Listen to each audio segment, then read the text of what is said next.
to experience Circa with KXNO and the Iowa Sports Radio Network. And we hope to see you soon at Circa.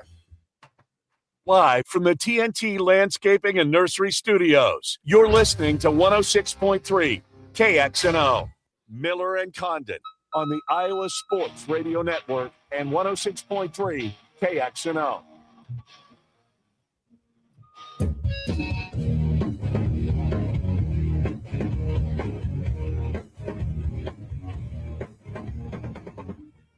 Good afternoon. Welcome in. Miller and Condon on the air with you here on a Tuesday as we talk the world of sports. Taking you up until 2 o'clock here this afternoon. Trent Condon joined by Nick Marovets from Locked On Cyclones. Good to have Nick back in here once again. He'll be hanging out with us with our number one. A lot of Cyclone conversation coming up in segment number 2. We're going to take a look back at what we heard yesterday in Des Moines and one of the stops from the Cyclone tour. We'll get into that with Nick and dive deep into that. Some comments from Jamie Pollard, some of the coaches. That's coming up here a little bit later on. We'll also be joined by Matt Postins. We'll talk some Big 12 with him from Heartland College Sports. That's coming up in the second hour of the program at 1 o'clock.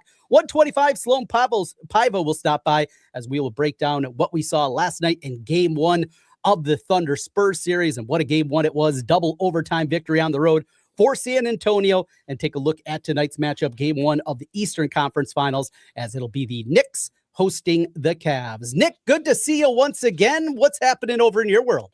Well, a lot going on with the Cyclone Tailgate Tour, but certainly keeping up with all of these amazing games from all across sports right now. It's actually really eventful for, I feel like, May 19th.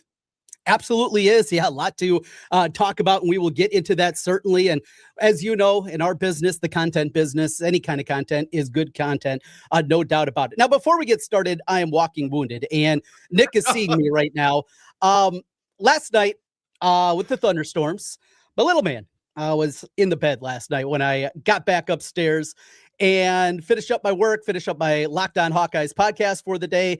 And as I get there, all right, he's in the bed. Yeah, might have had a scary dream or just the thunder woke him up, whatever. And it happens from time to time. He's 6, and I like having the little guy in there from time to time. Not a bad thing. But for whatever reason, he was kind of funky in there. He was a little shifted, and I couldn't quite get comfortable. So I wake up this morning, everything's good.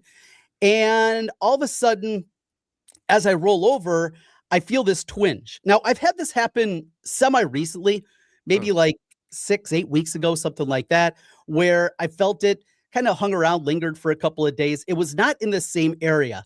This that I'm dealing with right now is immensely worse. I feel like I'm going to die. I'm the pain gets so bad at times that I'm like sweating. It gets that bad. So Nick is seeing me right now. I have my arm in the air trying to just alleviate some of this pressure. I don't know if it's a muscle. I don't know if it's something with my shoulder blade. I don't know what it is. It's like back behind my arm. Now, you're a personal trainer. I don't know if I need to come to you and get some help here. I don't know what's going on, but this is awful. I don't know what to do outside of sitting here in pain talking with you today. Yeah, I am actually chuckling at the arm in the air as we're breaking this down because it looks like it is painful. So I'm not laughing at necessarily the pain. It just kind of came out of nowhere. I receive a text, hey, by the way, my shoulder is feeling it. I'm like, oh, okay, here we go. This is going to be, we're going to have to get you fired up to get your mind off the shoulder. Are you generally a side sleeper? Was that what it was? Or did you? I am, yes. I'm a side sleeper. I sleep on this side, so on my right side. And that is the shoulder that both times has kind of been tweaked here. Getting old sucks. That is one thing that I'm looking, Nick Marovets. I guess everybody's got to go through it, but good. This is stupid. I have a shoulder injury from sleeping. This is what happens, I guess, as you age, right? Oh, man, and I just got one right there. There's a good twinge that's happening. So just I guess keep it moving. Yes, absolutely. The only way to alleviate it is I have my hand, my arm over my head.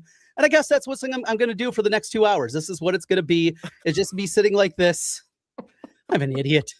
Oh, man. Well, Nick, that's how we kick off the show today. Welcome in. Thanks for joining me. Holy moly, that is so funny. Somebody needs to clip that. We need a picture of the hand on the head. But the Bucks hat looks real good with the old logo, so I'm going to give you a little bit of credit there. Maybe that'll turn the mental around. Yes, as we talked about last week when we were talking a little bit about jerseys and old school, yes, I am not a Tampa Bay Buccaneers fan. I do have the hat, though, because I absolutely love this logo. I love the creamsicle colors. So this is one of the many retro hats that I have. And yeah, we went with Buccaneers today. So you can catch that if you're watching the show on YouTube. All right, Nick, let's get into it. Let's start with game one last night with the Spurs and the Thunder. Yesterday, I said I didn't give the Spurs much of a shot. Not in that game. I actually had the points in the Spurs. I thought it'd be a good game one. Thought the rust maybe was going to be a factor, getting Jalen Williams back involved into the mix for the Thunder, that was going to be an issue. So definitely had that component that I liked in game one. Just overall, the way the Thunder were playing the Spurs, I am a subscriber to the theory in the NBA that there's certain steps that you need to take as a team, as an organization, the building blocks that have to happen, having to take your lumps. And I thought it was going to be too early for the Spurs to do it. But you saw it throughout the course of the game. Ken brought up the regular season and how during the regular season, the Spurs had the Thunder's number. It was one of the teams that actually had success against OKC this year. And maybe that was going to be something to play it out. Well, playoff basketball, different than regular season. I just wasn't quite there. But I'll tell you, from the opening jump, you could just see that Wemby, the way that he changes shots, the way that he gets involved in your head. I saw it in the series before against my Timberwolves that there's just something about the guy on the defensive end. And then that doesn't even go with the 41-24 that he had last night. But on the defensive end, he's so impactful in everything that other teams try to do, including some of the best things that the Thunder do. It gets in their head. And I thought we saw that right away last night.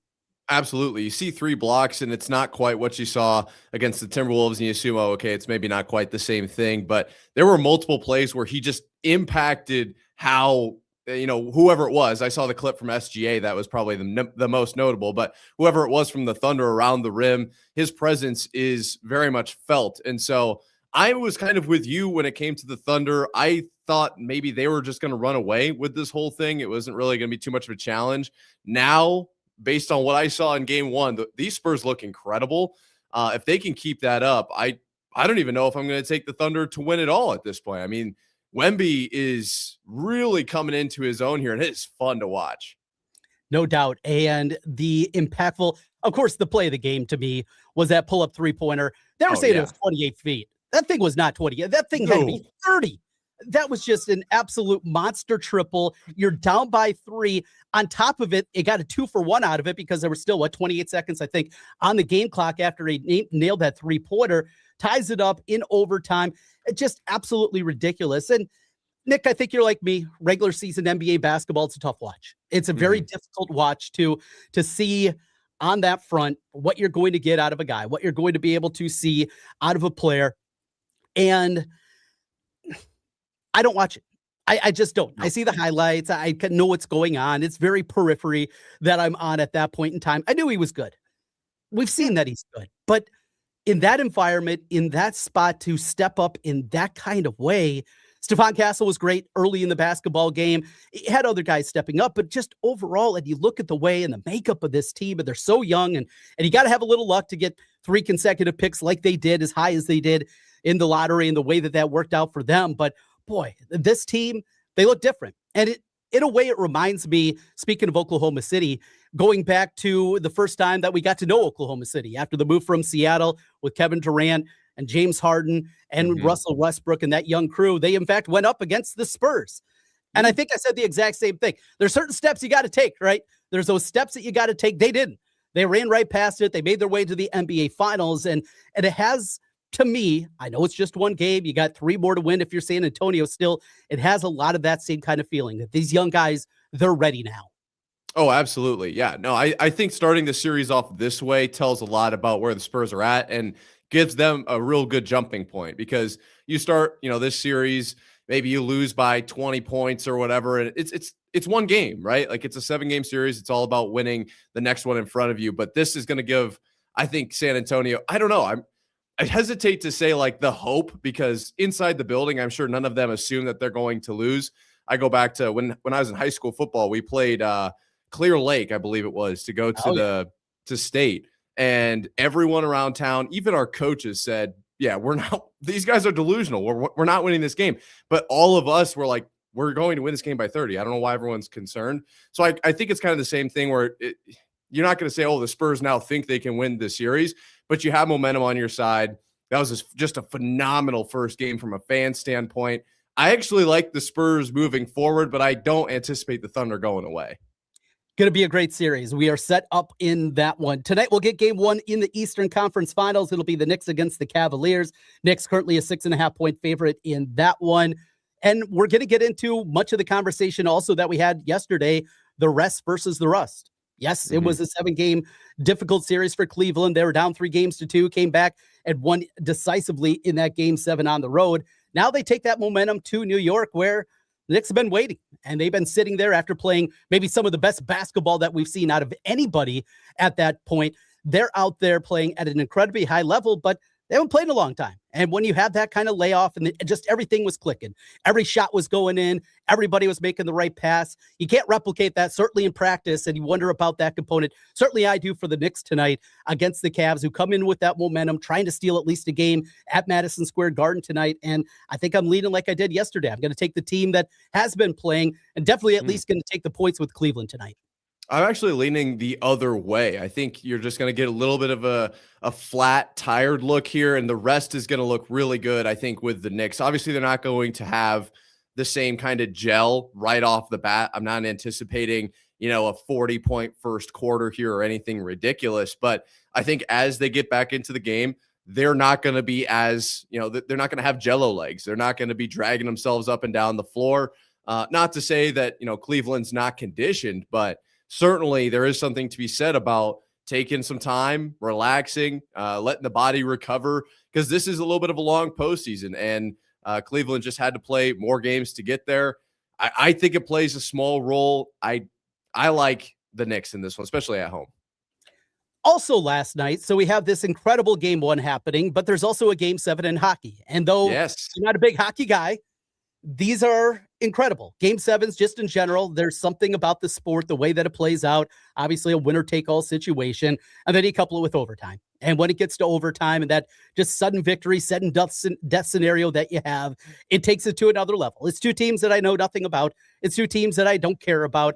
I have no rooting interest between Montreal and Buffalo, but it was compelling, and it was difficult going back and forth because wasn't in the basement, getting the kids down for bed. So, just the one TV set up in our bedroom after I got the kids down. And again, the thunderstorms had them coming in, felt like every 2 minutes, but overtime, game 7, absolutely amazing. It ends. Montreal moves on, trying to get a cup for the first time since 1993. Montreal moves on, an incredible environment. And again, and it's something that we've said often during this series, the amount of Montreal fans in that. There's something about that red that definitely pops. We see it at Kinnick Stadium when Iowa State's in town, when Wisconsin is town. There's something about that red that pops out there, and you can definitely see all the Canadian fans in the building. Absolutely. No, this is, if you don't watch hockey, I'm not going to hold it against you. Kind of the same thing we say with like the NBA, watching the regular season. There's nothing wrong, in my opinion, with not watching the regular season. But if playoff hockey is not appointment television, we need to have a conversation. More importantly, if game 7 playoff hockey is not set everything down and watch type of TV, we need to have a little bit of a, what do they call those? Like when you get everyone in the room and sit down and talk about the problem. I forget what those are called. I haven't had one yet, but those are must-watch TV type situations. This one was incredible, obviously in overtime as well. Shout out to the Canadiens getting it done, but shout out to Buffalo for giving us a game 7 to be able to watch. An intervention. That's it. Yes, an intervention. Yes, definitely need that. It's the same thing. I bring this up with Ken from time to time because same kind of thing. I am not a huge tennis fan by any means, but like when Wimbledon comes around and we get a monster matchup, it is a couple of big names in there. It's just about the competition at that point. It's about the competition. It doesn't matter the sport. If you're just a sport fan, and that's the same thing with hockey, because I'm not a hockey guy, but when it comes to the competition, you don't have to know everything. I know what icing is. I know what offside is. I know those kind of things. It'll be the same thing here in a few weeks when we get to the World Cup. I'm not a soccer guy by any means, but it's the competition, it's the countries, it's everything that goes along with it, that you don't have to know the sport. You just have to understand what that is between the lines. And you get that definitely with hockey last night. Now, Montreal now moves on, and they got to take on this Carolina squad that hasn't lost during this playoffs. Is this thing over? Are we just automatically set up that this is going to be, it's going to be Colorado, Carolina? Wake me up when we get to the Stanley Cup finals, or at least one of these 2 conference finals. Do you think we're going to get something compelling? We might. I like Carolina here, at least in the series, but I don't know if it'll be all that close. We're looking at maybe another rust situation here as well. Skill gap potentially. I am leaning Carolina, but I'm not putting it past the Canadiens to at least come away with, if nothing else, a few compelling games. I'm not going to say that they're going to get swept or gentlemen's sweep here. I'm not even going to put out a prediction. I just think they'll keep it close, at least in one game. I like Carolina overall, though. All right, we're talking with Nick Marovets. He's hanging out with me today. The next couple of days with us on Miller and Condon on the Iowa Sports Radio Network as we bounce around. Going to talk some more Cyclones coming up here in just a little bit as we'll get into some of the big news items that came out of the tour stopover with the Cyclone Tour in Des Moines yesterday. Before that, though, want to jump into some baseball with you. The Cubs, They take it on the chin once again. They fall 9-3 to Milwaukee. Milwaukee again, this was going to be a difficult one. Still, team, bats aren't there. Yelich is starting to get hot. You get concerned about that, certainly from a Brew Crew angle. And in a game where you got Imanaga out there that had been so good, he just did not have it. Gives up 9 hits in the game, 9 earned runs, just 2 strikeouts, gives up a couple of home runs. And this Cubs team, they're not circling the drain. It's nothing where you want to overreact to this point in time, but it's been a struggle after what happened over the weekend against the White Sox, starting to go down. All those pitching injuries, maybe they're starting to catch up just a little bit. The bullpen had issues over the weekend, and it's Milwaukee. And we've seen this Milwaukee team year after year after year. They don't spend a lot of money, but the way that they build, the way that they draft, the way that they just put together a team, it looks like we're going to, at minimum, have a really good race in the Central once again. After just maybe a week ago, there were some Cub fans that thought, oh, we're going to coast in. This thing's going to be easy. I don't think that's going to be the case. Yeah, when I was in studio, the tone around these Cubs, you've completely changed your tone. Looking, if my math is right here, 2-7 through their last 9. Definitely not on a hot streak after looking at what they did to the Diamondbacks and the Reds.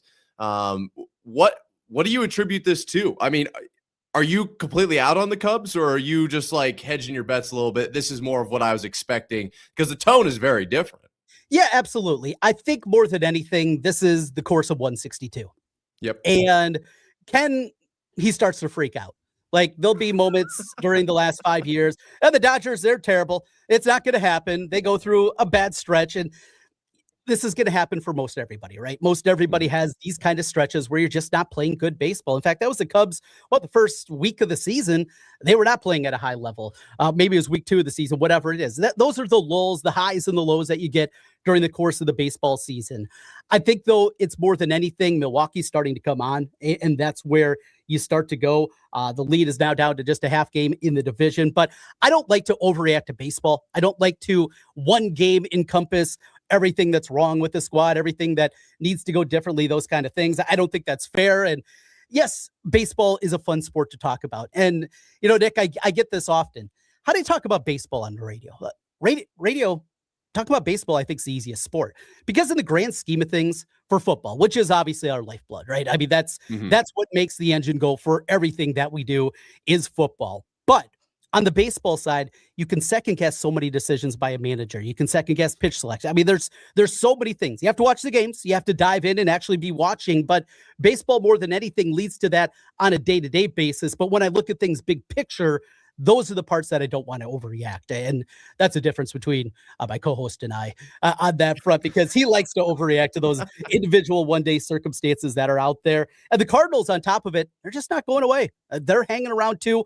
I don't know how they're doing it. I don't think that rotation is going to be able to hold up throughout the course of the season, but they can be a playoff team. I mean, talk about a huge step forward this year, even a wild card team for a team that looked like they were going to be a rebuild. I think most everybody had them last in the division, and that was definitely not the case at this point in time. Still, everybody in the National League Central above 500. This thing's going to be a race all the way to the end, I believe, in the Central. One final thing of baseball last night. So as I'm flipping around and trying to come down from the high last night of the Thunder Spurs game and how awesome that was, coupled with an overtime Game 7 of the NHL, I'm flipping around and I come across, I saw an alert on Twitter that a guy's got a no-hitter going. I'm like, all right, MLB Network jumped over there, and they cut in as we had a guy that, honestly, I never heard of. I didn't know who JT Ginn was. Or maybe it's Ginn. I don't know. Could be. 26 years old, out of Mississippi State, made his debut a couple of years ago. He has had a nondescript career to this point. Made 16 starts a year ago with the A's, had an ERA north of 5. This guy's got no hitter.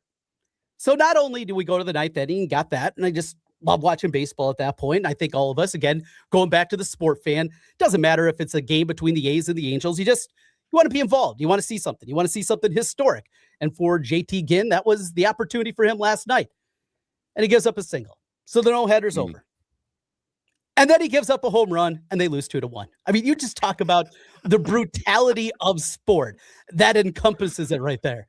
No, that's about the turn on the dime that really sends you home. That is so unfortunate. I wanted to make a quick point about baseball because you talk about overreacting and whatnot. 162 games is so different from 12 or 16, or I guess it's 17 in the NFL now. Like in football, it's like you really only get to talk about a game a handful of times and what the team is made of and what the future looks like, literally less than 15 times in some cases for college football. For baseball, that's literally 10 times the amount. And so you have to kind of extrapolate your thoughts out 10 times. Ever since we've started kind of, breaking down baseball here, I've started watching a little bit more. And we actually bought a radio, a true like dial radio last weekend. And I love throwing baseball on that. So I actually listened to some of the games.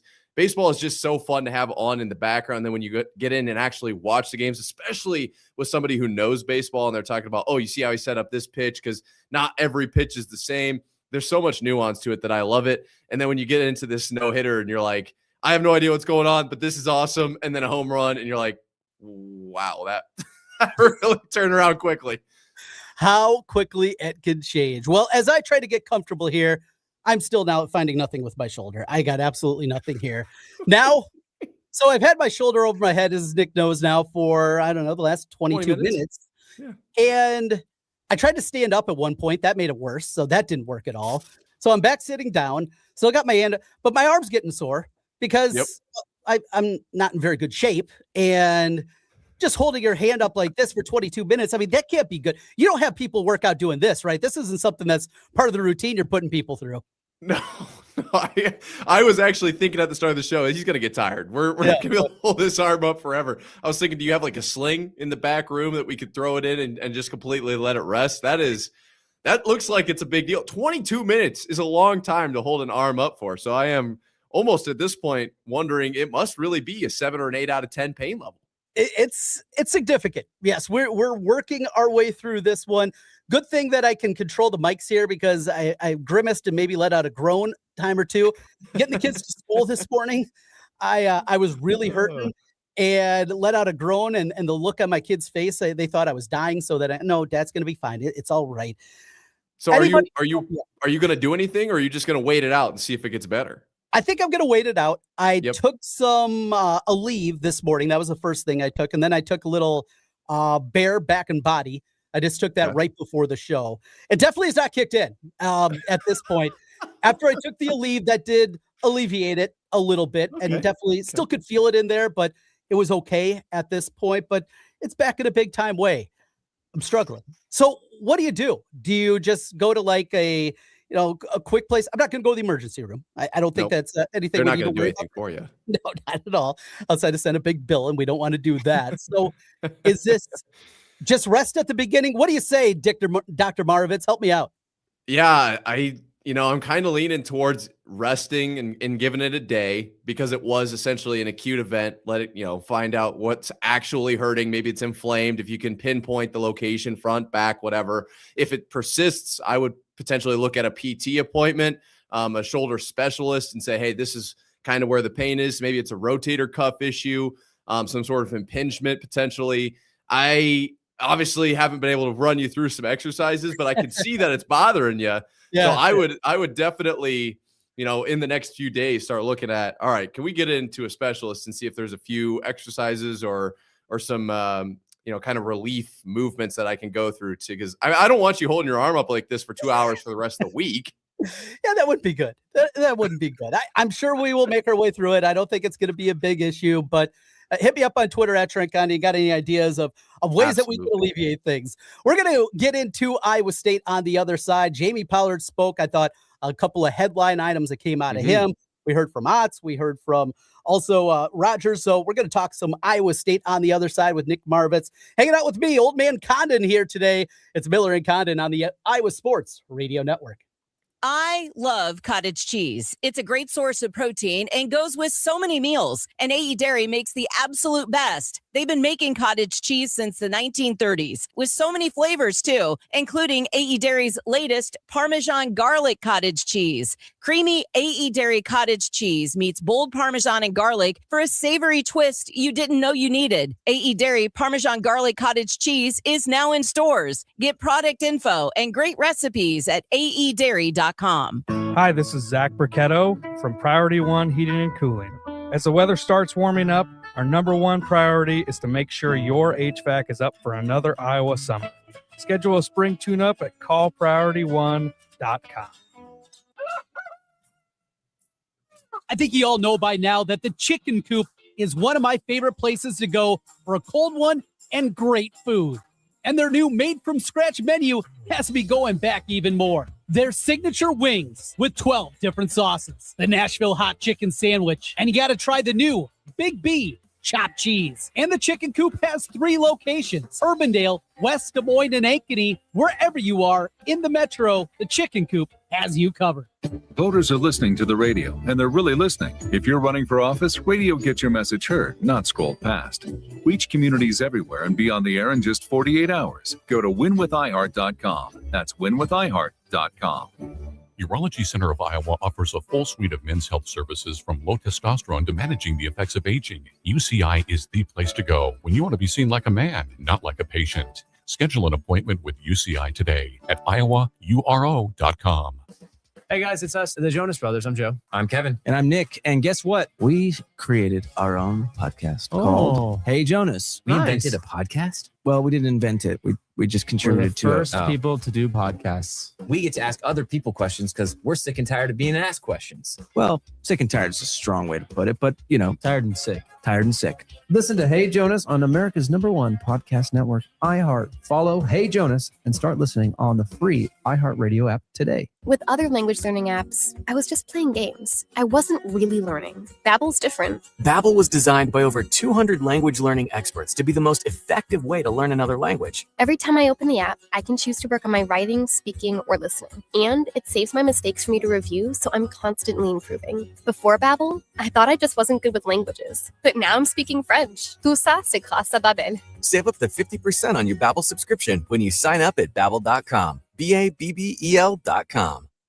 Indeed presents hires you can't afford to get wrong, like a data analyst. Hey, what model did you use for these quarterly projections? Astrology. If Mercury's in retrograde, sales tank. If Venus is rising, we crush Q4. You built our revenue forecast off horoscopes? Yeah, the Zodiac never lies. This is a job for sponsored jobs. This is what happens when you don't sponsor your job on Indeed. Next time, get matched with quality candidates with Indeed sponsored jobs. Visit Indeed.com/hire now and sponsor your job today. Ken and Trent are back in 60 seconds right here on 106.3 KXNO. It's the French Open, where every point is a battle on clay. I'd know. I competed there for decades. Join me, Renee Stubbs, on the Renee Stubbs Tennis Podcast for no-nonsense breakdowns of the biggest matches, the toughest players, and the moments that define Roland Garros. Listen, Elena Rybakina is arguably the best player in the world right now, and I actually No can doubt. win on any surface. Search the Renee Stubbs Tennis Podcast on iHeartRadio, America's #1 podcast network, and the Webby Podcast Company of the Year. Presented by Capital One, founding partner of iHeart Women's Sports. Maybe you're thinking about franchising your business or purchasing a franchise. There's an experienced and trustworthy franchise lawyer right in your backyard. Don't waste your time or money searching for a lawyer out of state when Rush Niggett is here and ready to help your business. Hi, I'm Rush. I specialized in business and franchise law for the past 25 years. I don't just want to be your lawyer. I want your business to succeed as much as you do. Your business needs Rush. Visit his award-winning blog at rushonbusiness.com. It's good to have Rush on your side.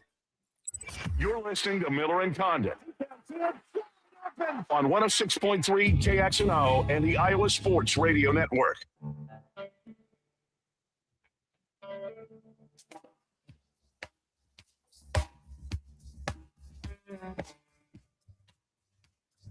.30 back with you. It's Miller and Condon on the Iowa Sports Radio Network. Trent Condon joined today by Nick Marovets from Locked On Cyclones. We'll talk some Cyclones here. And Nick, as I pod the music down, it's kind of hurting. Again, we're on the right side with that.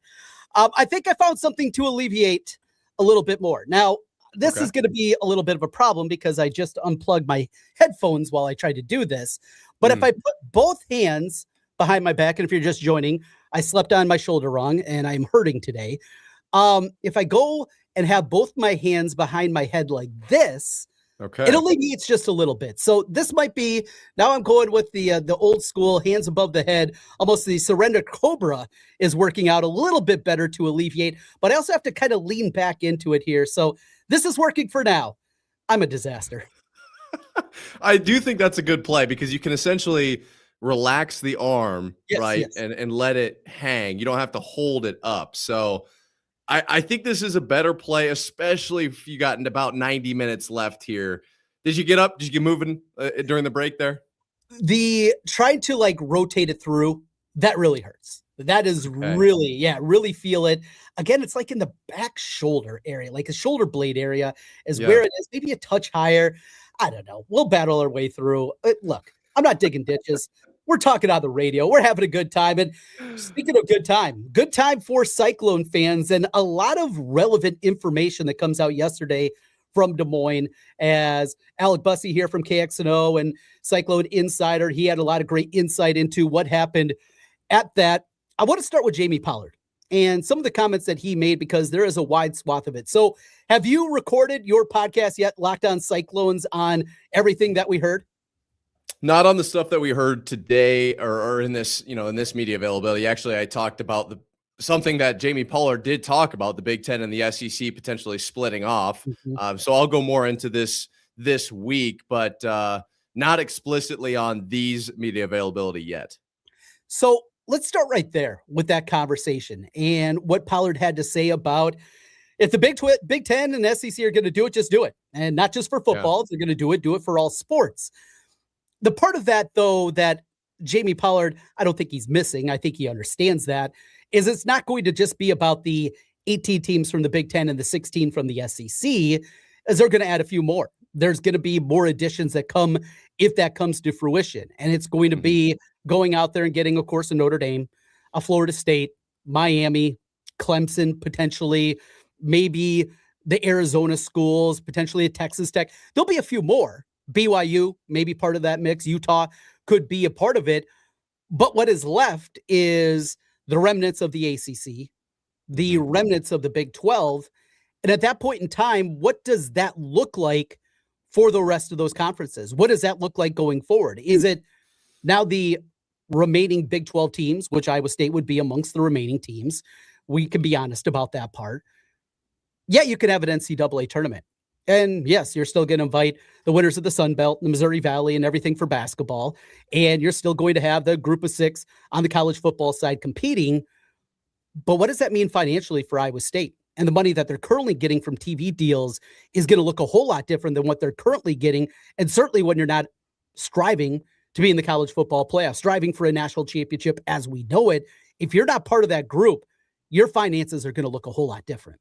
Oh, definitely. And you know what it kind of reminds me of? This is not a perfect parallel, but it kind of reminds me of like the PGA Live split because it was so money driven. That's just really the only parallel, but it kind of has me thinking the same way. The conference realignment is the interesting thing. And honestly, before Jamie Pollard's comments, I was wondering if there was a way that Iowa State could position themselves and potentially make a move. I don't know if the SEC and the Big Ten are going to want him after those comments. I mean, it's one comment, but it doesn't come across in the best way. Then I was wondering, can potentially the Big 12 try to add all of the top ACC programs and force the Big 10 and the SEC to work with them? If you've got, Miami, I saw the Ross Dellinger article talking about 21 of the top 23 schools in the entire country as far as wealth goes were in the Big 10 and the SEC, the other 2 being Florida State and Clemson. If they can grab those, maybe they can position themselves in a weird way. Ultimately, it's going to come down to, I think this is going to happen. I do think that the Big Ten and the SEC will eventually split off because, we can get into the money numbers and the reasoning here if you want, but they're frustrated. And I think it's going to happen sooner rather than later. And so it's coming down to me for how does Iowa State find a way to stay in this? Because Jamie Pollard talked about on the Spotlight, podcast, it's been a few years now. He talked about like Iowa State could end up like a UNI. They very much could fall into that position. And how do you avoid doing that? Or are you okay with that? Is that actually better financially? This is a very interesting time. And I do think that college sports are on the precipice of a major change. I think what you laid out is realistically the only plan that can work for specifically for Iowa State and the rest of the Big 12 is to go out there. And Clemson and Florida State, remember, Florida State sued their own league. I mean, they sued the ACC, and that you talk about a fracture inside the conference. It feels like much like the Big 12 did 15, 20 years ago with Nebraska and Texas and the back and forth that was happening there. There's a lot of similarities. Then they made the decision, the ACC did, that, all right, we're going to hand out money and you can make more money depending on what you are national TV wise, what kind of ratings you're bringing in, as they made that dynamic. Well, that was a dynamic that Nebraska absolutely hated, and most of the Big 12 hated at the time, and would eventually push the Huskers out and going to the Big 10. It was because of that discrepancy that we saw and what Texas was getting in comparison to most everybody else in the league, them in Oklahoma, who now are no longer part of the league. It's dangerous, but I think if you can make yourself, no doubt about it, the number 3 conference, there is nothing in anybody's mind that can argue the fact. We can go back and forth with ACC and Big 12 football, and there's more name brands certainly in the ACC than there is in this current iteration of the Big 12. But if you can do that, and you have to give a sweetheart deal to a Clemson, a Florida State, a Miami, still, if you make that happen, you're talking about a completely different conference. And that goes hand in hand then, again, with the sellable parts, the television inventory, and the other components that go along. That is the way. The grant of rights are incredibly difficult to get out of. And that's the part with the ACC to make that happen. Are we talking about something 5 years away, 10 years away? What rights are up for a bunch of conferences starting in 2030, I think the Big 10, 2031, the Big 12, something in that range, 2032 for the ACC. Maybe they're even 36. They're way down there. I think that's the path, though, of making that happen. Is it a realistic path? That's what makes it tough, Nick. Yeah, I agree. And the other kind of avenue that I was exploring was essentially if the Big Ten and the SEC split off, and you're right, there will probably be some sort of conference realignment. I don't know exactly what that'll look like, but let's just entertain the idea that the conferences look the same that they do for now for simplicity's sake, right? So you've got your Big Ten, your SEC, and then they're now kind of like the NFL light version, right? It's like you have the free version of the app. You don't pay for the subscription. That's kind of like the tier that the Big Ten and the SEC are to the NFL, or potentially like AAA to the MLB or whatever it would be. Then below that is where you find the Big 12 and the ACC, because it's really not going to be the same thing at all. All of the Big Ten and the SEC schools are going to spend a ridiculous amount of money, bring in crazy amount of talent. Then the Big 12 and the ACC are going to be left with the rest. Could Iowa State become one of the top teams in that tier? Because, as soon as a player isn't recruited to that upper echelon, to the Big Ten, SEC, whatever that league would be, they're going to turn their heads to, all right, well, what's the next level? That way I don't fall down into like the group of 5 or the Division 2. Can Iowa State be a destination for those players? And where does the money come from? What does all that look like? But I don't like that position necessarily as much. I think it's something that it's a lot more reliant on success right now. You can't necessarily move numbers around and move conferences or teams around, and that's your answer. You have to like win games and find revenue somewhere to be that answer. But that could potentially be the position Iowa State finds themselves in, where you essentially say, all right, if this is the situation, we're just going to be the best at the situation that we're in and take advantage of what we're given, essentially. Football would be fine. If this plays out in this fashion, it's the SEC and the Big Ten breaking away. College football, as we know it, would be fine at the upper level. It would be the SEC and the Big Ten battling, adding a few more schools. But you wonder about the next sports. I mean, are you excited about an NCAA tournament that comprises only a Big Ten and SEC programs? I don't think anybody would be. That's why I bring up Live in the PGA, because they still let the Live players play in the major tournaments. Football would work. Football absolutely would work. It'd work in television revenue. The SEC and the Big Ten would be fine there. And not just that. What is wrestling? Well, SEC doesn't have wrestling. Told you before, my great uncle, he was a wrestling coach at LSU. Well, that hasn't been around since the early 1980s. That was the last time that most SEC programs had wrestling programs. A baseball tournament, I mean, you talk about an SEC invite between the Big Ten and the SEC for baseball. That is an absolute laugher. That, I don't know how sellable that kind of thing would be. And you go through just all the different sports, it doesn't work. it doesn't work the way that we know it. And the finances, the money that comes in, we look at the contract, obviously, the CBS and Turner give to college basketball and what we get year after year. That's not going to be the same with an SEC Big Ten basketball invitational for a quote unquote national championship. That's where the rub is. And that's really going to determine all this, how this plays out, because Big Ten, SEC, you can break away for football, but the rest of the sports just aren't going to work. Yeah, and Jamie Pollard it sounds like in the camp where if you're going to break away, you're completely you're not associated with us at all. Like you don't get to play us in all of these other smaller sports. And then what does that mean for revenue for I was going to say gymnastics, but obviously doesn't have gymnastics anymore. So let's say like golf, right? What does that mean for golf? Because you're not playing probably any Big Ten or SEC opponents then. So your schedule looks different. All that money is going to look entirely different. So the best move for Iowa State, I don't think, was Jamie Pollard saying, hey, you guys could just go ahead and leave. I don't know if that was maybe the best play, but Jamie Pollard is certainly one of those guys that he will just say what's on his mind. And I think it's pretty clear where he sits on this entire issue now. More from Jamie Pollard yesterday. And let's go next over to the side of things about Cytown. Now, You've heard my thoughts on this from the get-go. I couldn't wrap my mind around it. I thought it was incredibly difficult to just understand how this works in a community the size of Ames. Think of the Main Street downtown community and what that's going to mean for them. It was something that I've always struggled with, the finances behind it, how it's going to work. I've had Iowa State fans try to explain it to me. I still can't quite get there. But then some of the comments he made yesterday, still looking at tenants. Well, that's out of our hands. I don't know. It struck me as odd at the very least. Give me your takeaway from Cytown. Yeah, well, just from my perspective as being someone that was in college when it started, I don't think anybody was really happy about it, to be completely honest. You're losing out on a ton of tailgating space there. And then they released the kind of look at what it could look like, the rendering or whatever. And it's like, oh, that's, I guess, maybe a little exciting. Then you're like, well, could potentially be a thing for recruiting. And is there a way you can spin this and make it like a percentage of the food or beverages purchases here go towards athletic revenue? Is there a way you could kind of spin that?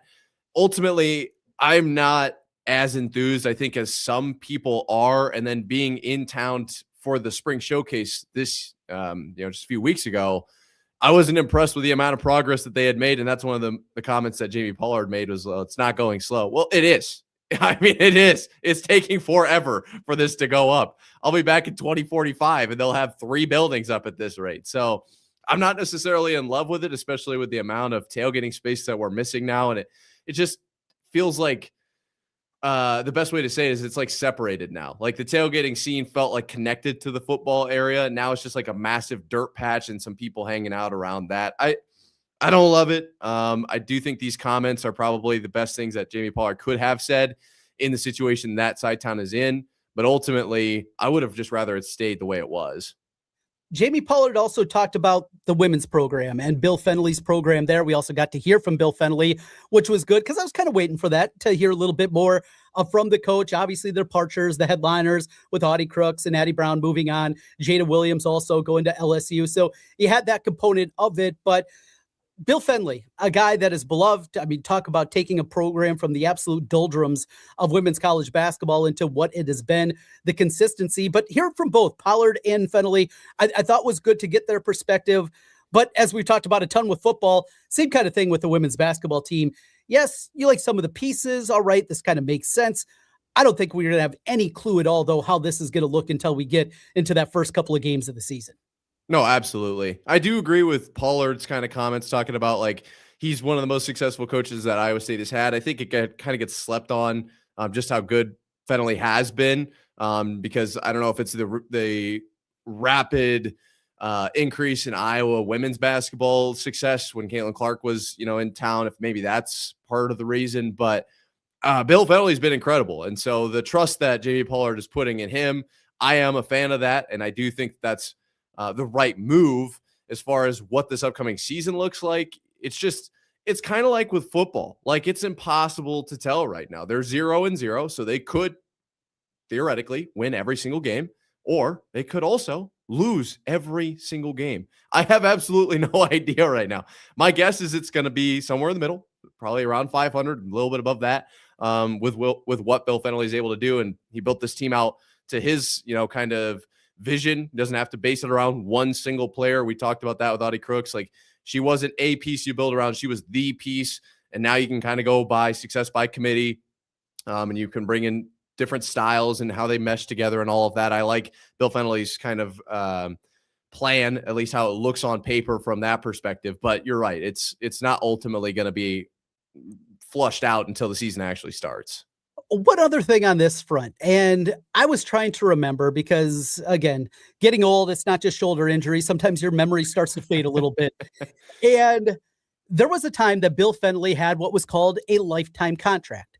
Now, this is probably before your memory really started in understanding the nuts and bolts of things.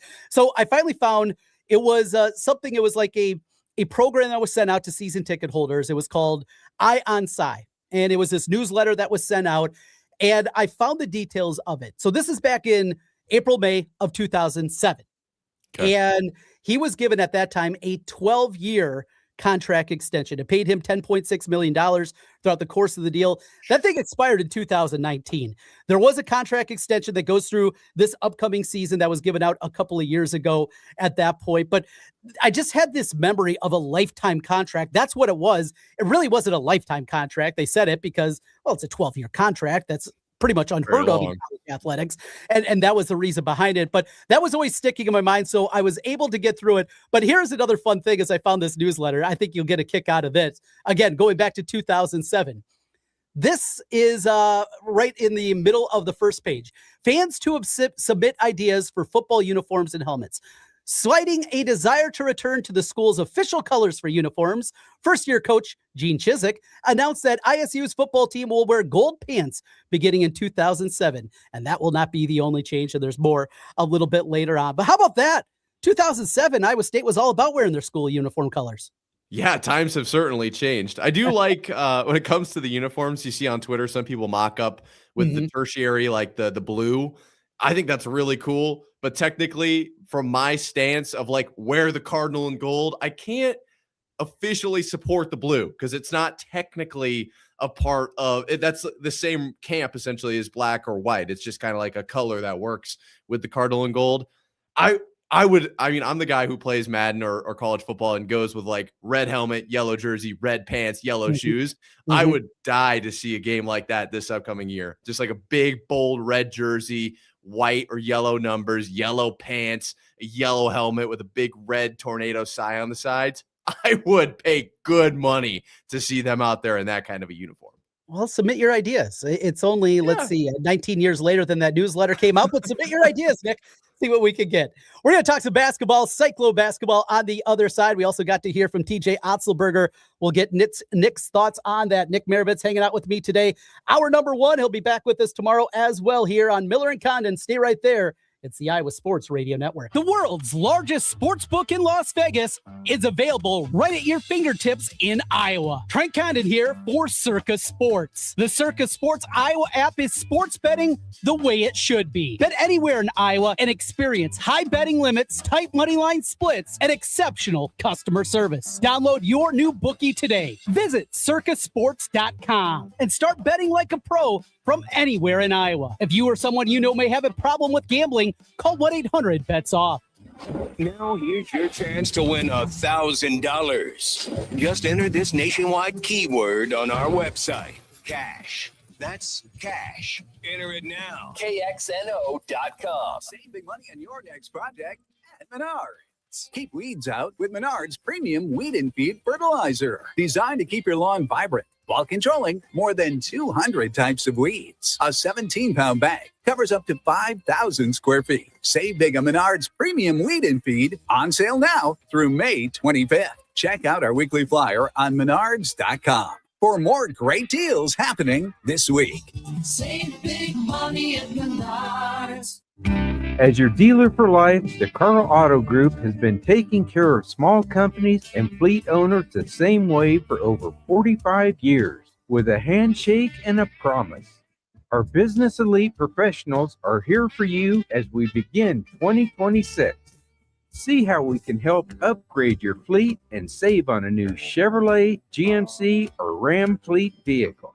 or learn how our fleet management program can help business owners increase vehicle uptime, reduce cost per mile, or lower operating expenses. With dealerships located in Ankeny, Stewart, Glidden, Webster City, and Marshalltown, we make it easy to service your fleet. We invite you to visit carlauto.com to view our complete work truck and fleet inventory. Your dealer for life. It's the Carl way. In Des Moines, Chase is proud to root for the home team because they're our team too. We cheer from the bleachers and on the sidelines. We cheer for gymnasts and quarterbacks. And with over 5,000 Chase branches nationwide, we're right beside you, Des Moines. Neighborhood bankers, digital tools, national strength. Chase, make more of what's yours. JP Morgan Chase Bank, and a member FDIC. New treatments for joint pain are here. By now, you've heard about regenerative medicine. If you're wondering if you're a good candidate, answer these questions. First, does chronic pain in your knees, hips, shoulders, or other joints keep you from doing the things you enjoy? Golfing, jogging, time with the family. Does it hurt doing the things you need to do, like getting out of bed, sleeping, working, and walking? And finally, do you want to avoid surgery and all of the pain, long recovery, and uncertainty that comes with it? If you answered yes to any of those, you need to call QC Kinetics now. Learn about exciting advancements in regenerative treatments that can give you long-lasting pain relief with no drugs, no surgery, and no downtime. Get your free consultation today. Call QC Kinetics. That's QC Kinetics. Here's the phone number.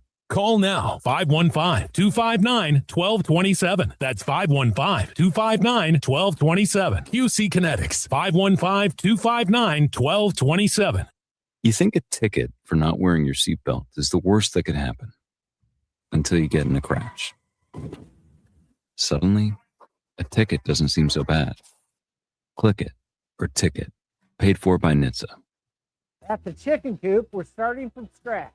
That's right. We're dropping some new recipes along with your favorites, and they're all made from scratch. Boneless wings and chicken tenders made from scratch when you order. Get your spice on with our new Nashville hot chicken sandwich. Or our new buffalo chicken sandwich. Both made from scratch.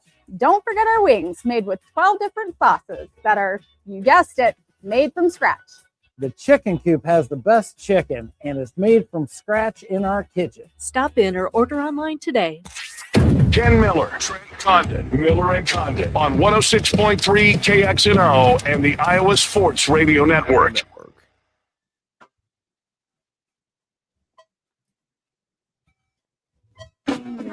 Wrapping up hour number one, it's Miller and Condon on the Iowa Sports Radio Network. Trent Condon, Nick Marovets with me today. Nick, we're running a little short on hour, so want to jump in quickly. A couple of the other things that we heard from the tailgate stop in Des Moines yesterday.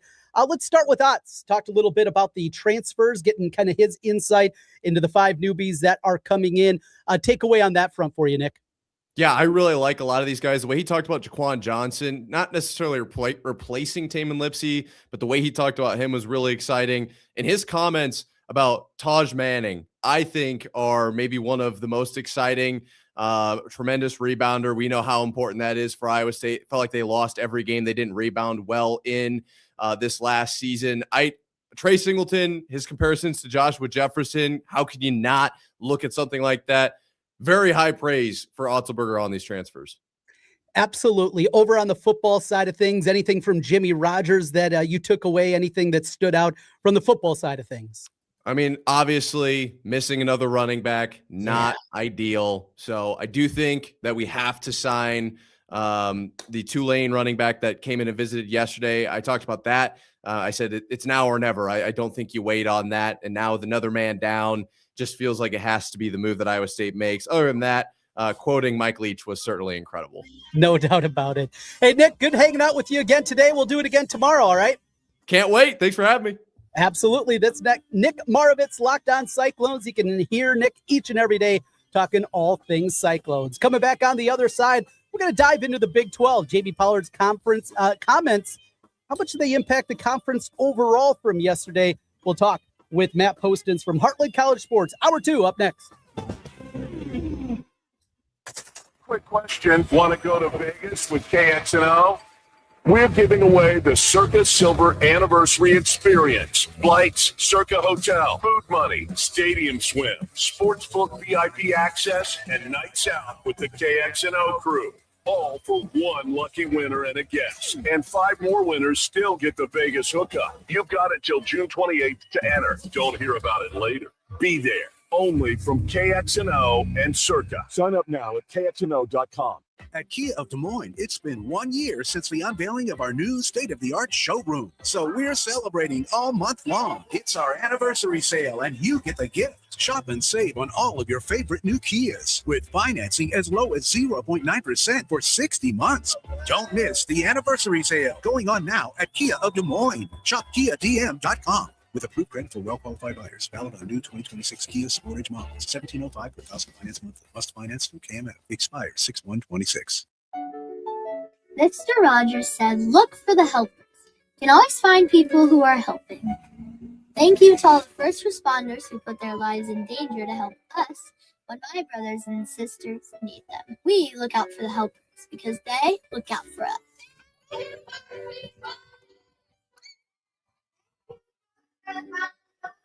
Help us help first responders in your community today. Go to firstrcf.org to learn more. When's the last time your mower got some love? Clive Power Equipment's mobile service comes to your driveway and handles it all. Oil change, spark plug, air and fuel filters, full deck clean, blade sharpening, and a complete inspection. Walk behinds, riding mowers, 0 turns, we do it all. Right where you park it. No hauling, no drop-offs. Just a mower that's ready to go. Book at ClivePowerEquipment.com or call 515-279-2296. Clive Power Equipment. We come to you.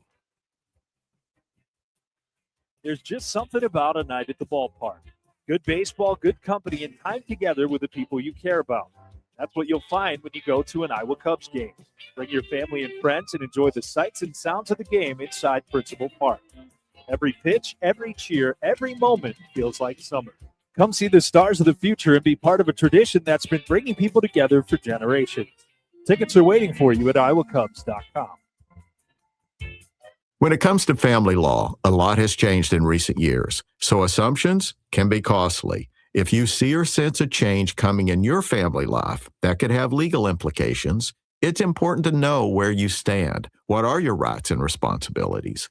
Getting good legal advice early is never a bad idea. I'm Joe Cordell of Cordell & Cordell. If you or anyone you know is facing a family law issue, start with a consultation. Visit CordellCordell.com. Ryan Reynolds here from Mint Mobile with a message for everyone paying big wireless way too much. Please, for the love of everything good in this world, stop. With Mint, you can get premium wireless for just $15 a month. Of course, if you enjoy overpaying, no judgments, but that's weird. Okay, one judgment. Visit mintmobile.com/radio. Upfront payment of $45 for 3-month plan, equivalent to $15 per month required. Intro rate first 3 months only, then full price plan options available. Taxes and fees extra. See full terms at mintmobile.com. My mission is improving lives, whether it's my team or my clients. And with so much turbulence in the world, can we really put a price tag on peace of mind?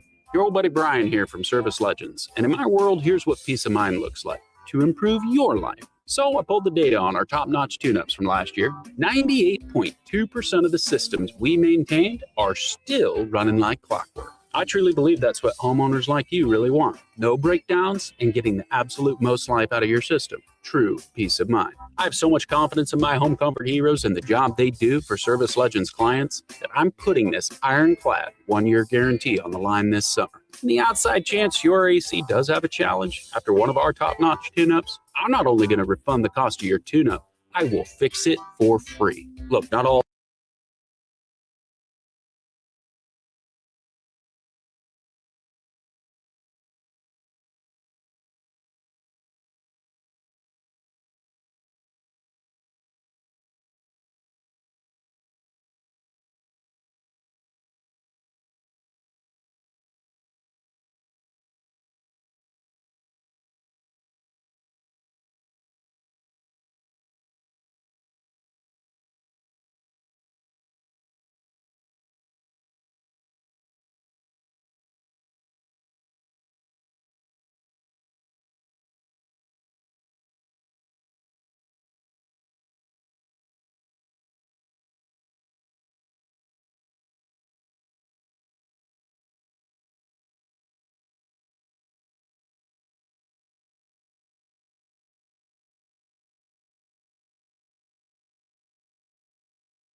last night's game one, Victor Wembanyama made sure we all second-guessed that league's decision because what Wemby is doing right now barely feels normal. San Antonio won a game it honestly had no business surviving. The Spurs lost the turnover battle, got outplayed from three-point range, in transition. They somehow overcame a 31-point night from Alex Caruso, and they did it without De'Aaron Fox. Teams usually don't survive that combination in a conference finals game, but not many teams have somebody. In fact, nobody has somebody like Wembanyama. 41 and 24, hit a Steph Curry-like three and completely altered OKC's offense defensively. That's what separates great players from true superstars. Victor Wembanyama made a statement last night on where this league is headed next. I'm Dan Patrick, and this is Above the Noise.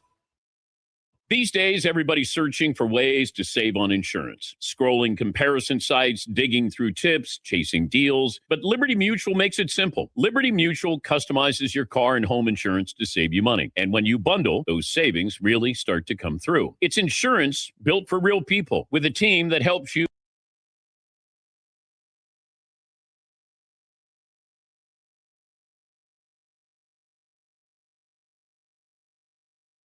Agent.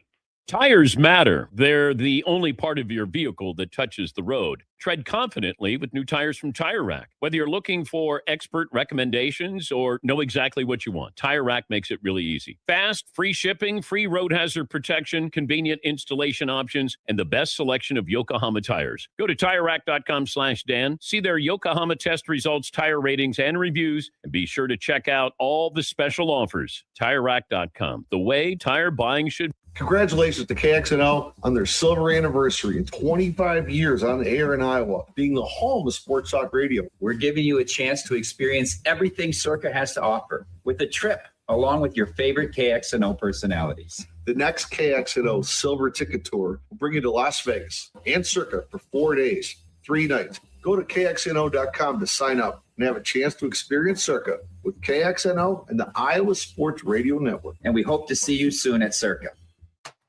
Live from the TNT Landscaping and Nursery Studios, you're listening to 106.3 KXNO.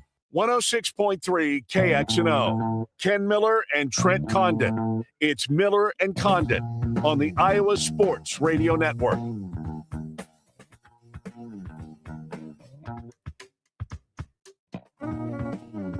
Welcome back, hour number 2. Miller and Condon on the air with you here on a Tuesday, taking up until 2 o'clock. Sean and Lucas got you covered on our way home from 2 until 5 before overtime. Iowa takes over the airways. Well, if you're just joining us, we're walking a little wounded.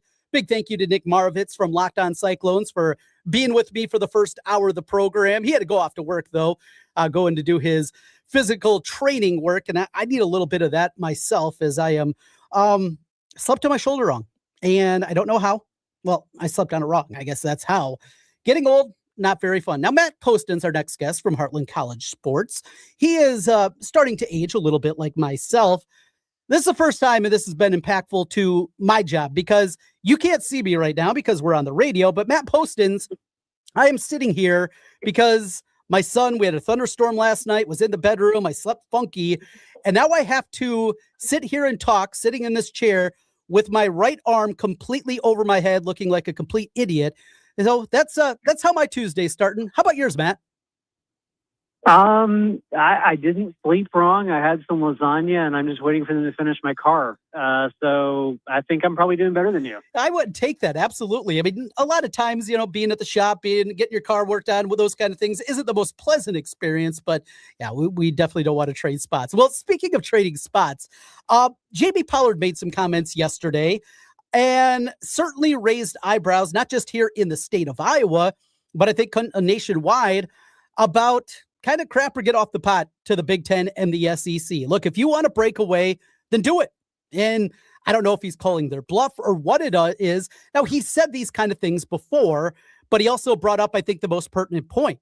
If they're going to do that, if it is eventually going to lead to the Big Ten, the SEC going off and doing their own thing, we always talk about the football conversation part about that. But if that happens, you got to do it for everything. If you're going to break away, good luck staging a Big Ten SEC invitational for the NCAA basketball tournament. Good luck in the other sports finding something that's pertinent. Football, you could understand why that makes sense, but this isn't the Premier League. We're not talking about one sport like it is for soccer across the pond. This is for all the sports, and that's where that idea, I think, for a lot of people really falls apart. If you're going to break away, you can't do it just for one sport. You're going to have to do it for all.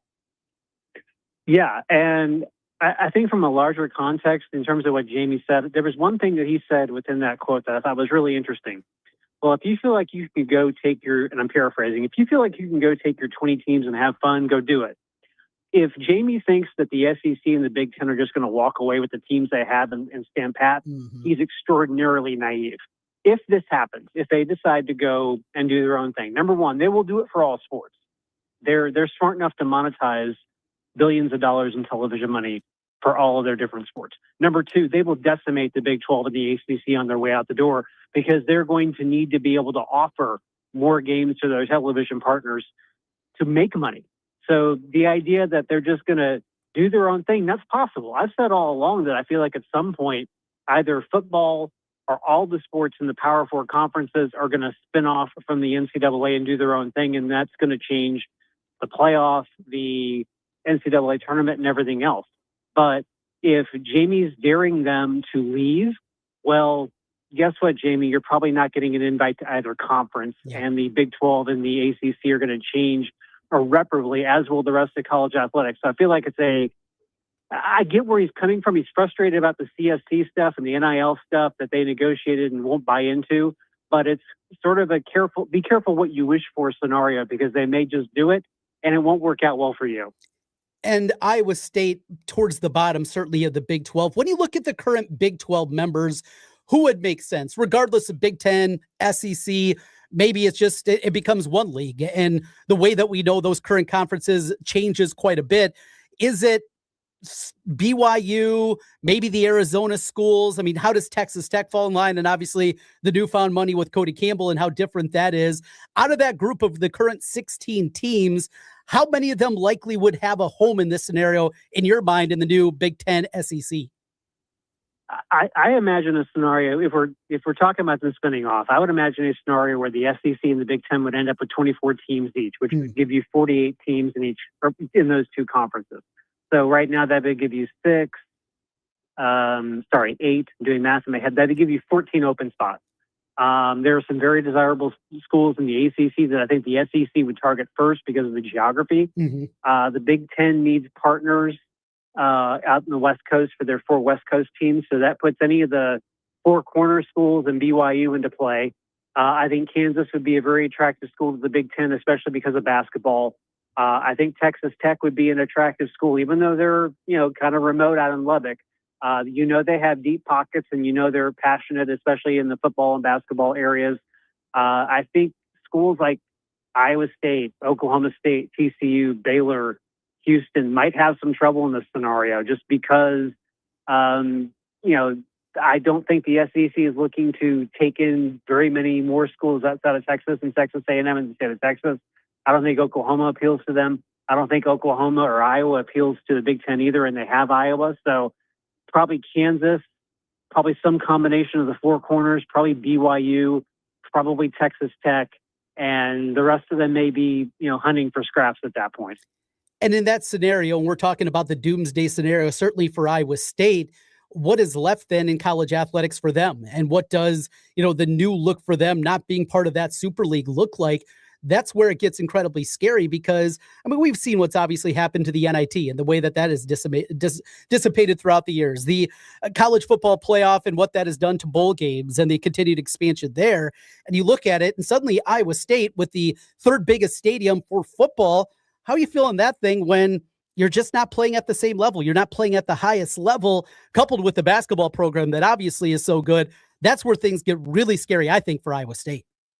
Yeah, I would agree with you. I think at that point, you'd see the NCAA completely reorganize the NCAA. You'd probably see some of the leftover schools merge with a group of 6 schools. You'd see some of the FCS schools move up to FBS. You'd see some of the D2s move up to FCS, and then vice versa. Some of the FCS schools would drop down to D2. I think the NCAA would take that opportunity to just completely reorganize everything.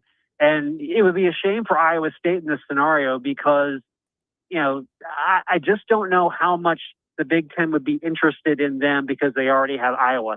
I think it'd be great for them to have two schools in the state of Iowa in the same conference. It'd be great from a rivalry standpoint. It'd be great to bring that rivalry game in football into the conference.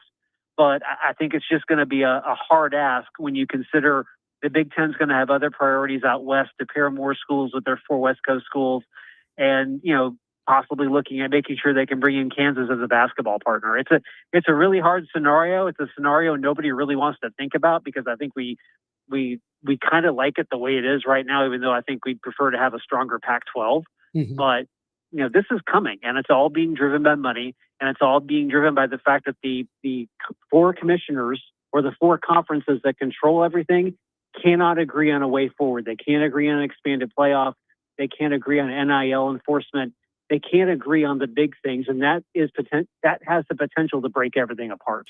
We've seen Brett Yormark change his idea of the college football playoff. Last summer during Big 12 Media Days, it was about the 16-team playoff, 5+11 format, where you're going to get the 5 automatic bids that come, a group of 6 champion along with the 4 majors, and then 11 at-large bids that go along with it, a wild card burst that happen. Now it's 24, so why the change from Brett Yormark? And he's not alone. Also, ACC Commissioner Jim Phillips is now on the 24 side of things, siding with the Big Ten. Yeah, so it's because the Big Ten smartly and wisely read the room and changed the format. They changed one piece of it. Instead of it being the Big Ten and the SEC get 4 bids and the Big 12 and the ACC get 2 bids, they basically changed the proposal to say the top 23 teams get in based on the final playoff rankings, regardless of what conference you're in. And the group of 6 is guaranteed 1 spot based on their highest ranked finisher. And Yormark probably looked at that language and said, well, let's look at last year's playoff rankings and see how many Big 12 teams would have made it based on that criteria.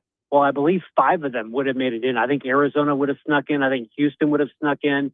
BYU certainly would have gotten in. So I think Yormark looked at that and probably looked back at previous years as well and realized that one change in the language is going to offer his conference the access that he wants.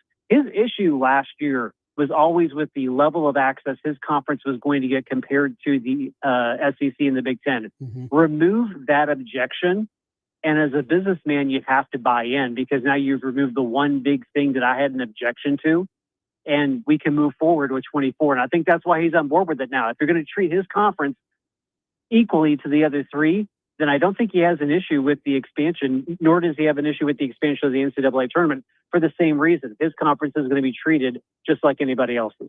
And I think another huge component that hasn't been reported and talked about nearly as much is if we go from the 12-team playoff to 16, nothing changes in that television contract. ESPN still gets all the games. Instead of the 11 games they currently have, they would get 15 games. Well, if this thing expands to 24, then it goes out for bid. That means the Big Ten with their relationship with the Fox. We know Fox would love to get involved with something like that. You can open up to the bidders, the Netflixes, the Amazon Primes of the world. You get that component that is in there. Ultimately, that means more money that is going to be handed out to these different conferences. The SEC and their relationship with ESPN, I understand. No, we don't want to do that because now ESPN does not have the full freight of what the college football playoff looks like. With this, it opens it up for Fox and other people, and you'd have to think a whole lot more money is going to be coming the way if you put this thing out for bid, and ESPN just doesn't get to keep all of it.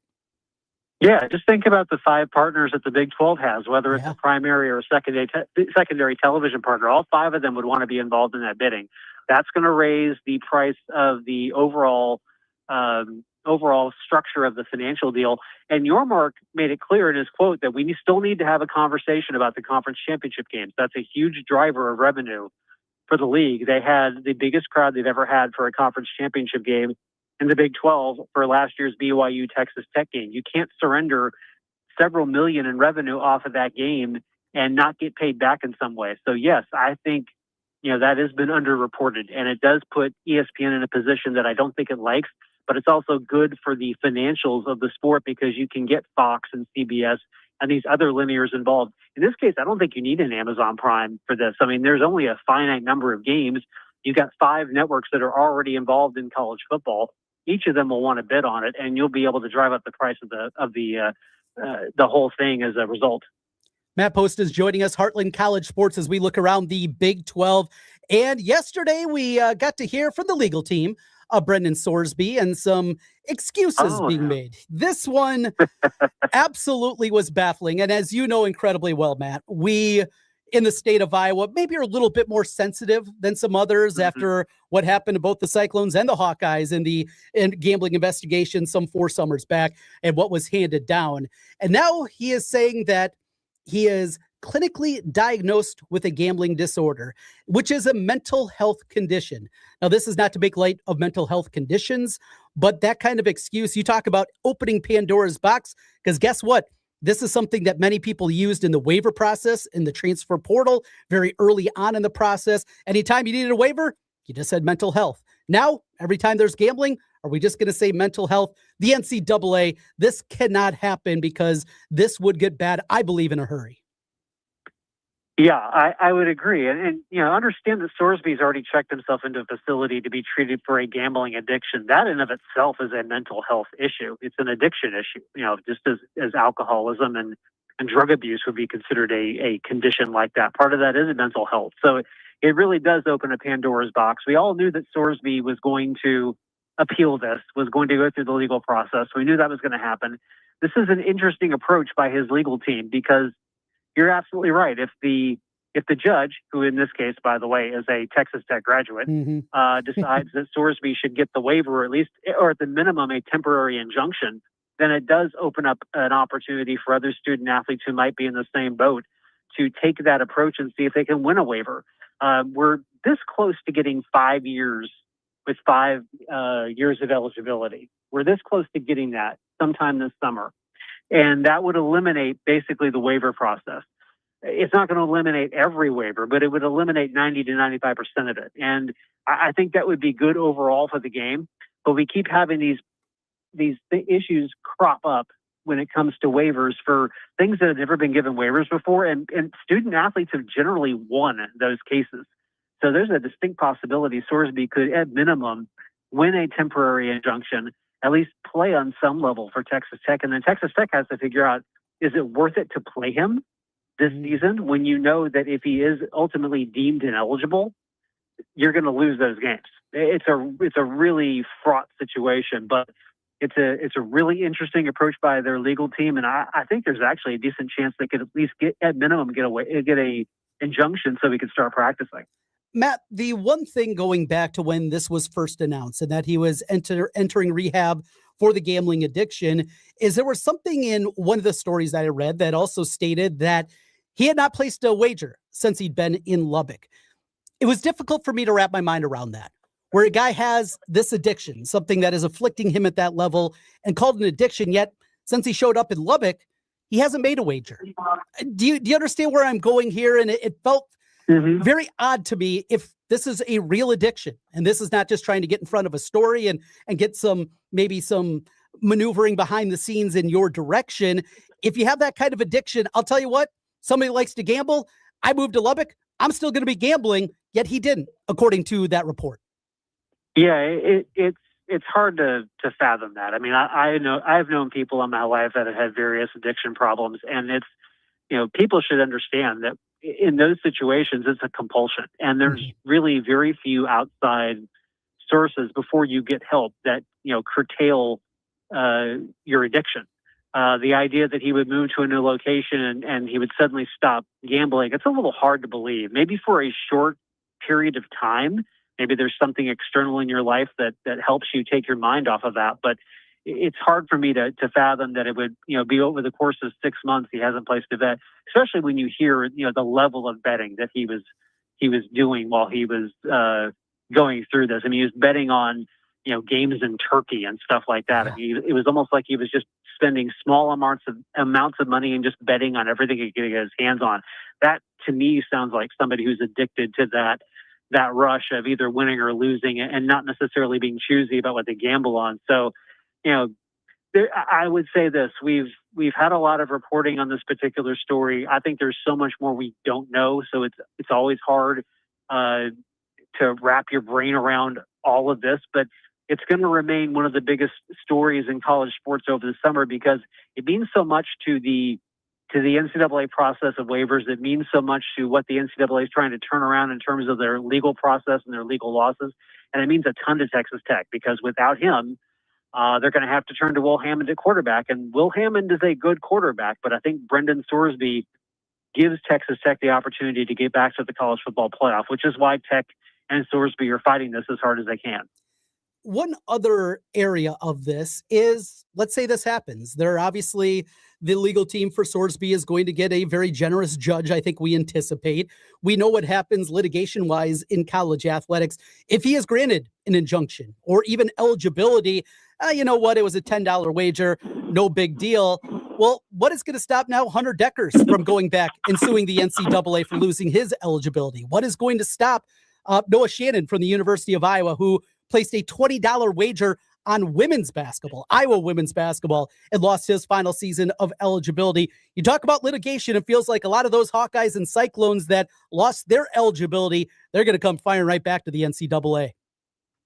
Oh, yeah, I would agree. They probably should have done that a while back, to be honest with you, given how that case went and developed and how it ultimately came down. Those guys should have probably taken them to court whole hog a while back. But you're right. Again, you know, every time we've seen student athletes win a case that it sets a precedent for something, you go back to the Raekwon Battle case at West Virginia and how the several states attorneys general fought that and won, and it opened up the transfer portal basically for you to transfer freely anytime you wanted to, as many times as you wanted to.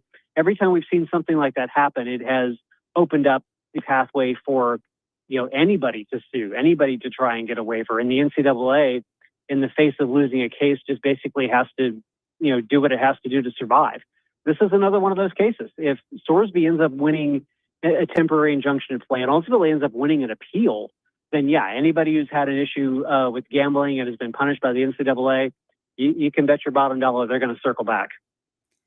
Matt Poston's joining us from Heartland College Sports. Matt, know you're busy over there at Heartland College Sports. Softball onto the Super Regionals.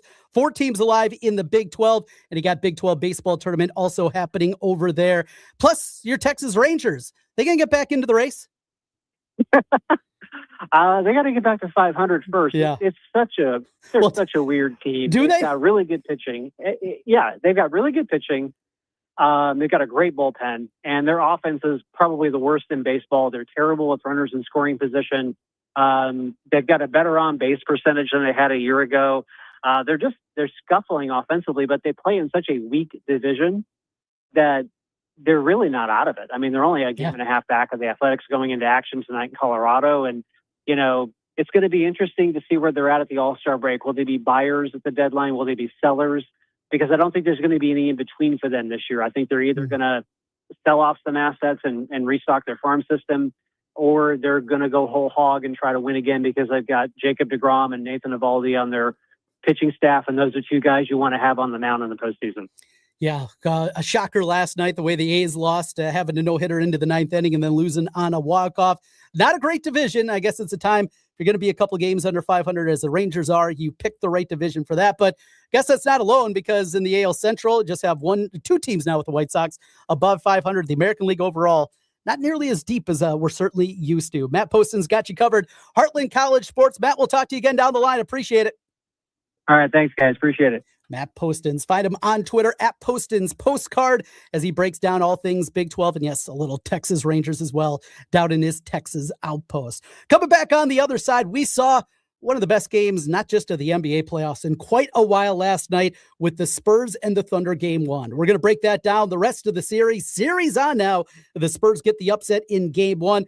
Plus, take a look at the Eastern Conference Finals. We'll also take a look at some of the prop bets. Our man, Sloan Paiva from Athlon, he's going to join us on the other side. Brought to you by Unjuiced.bet. That's next. Stay right there. It's Miller and Condon on the Iowa Sports Radio Network. This June, the Legends of Golf return to Des Moines. The 2026 Principal Charity Classic at Wakanda Club, June 10th through 14th, where legends of the game compete and every swing helps support Iowa youth. Bring the whole family. Tickets start at just $25, and kids 15 and under get in free. Get your tickets now at principalcharityclassic.com.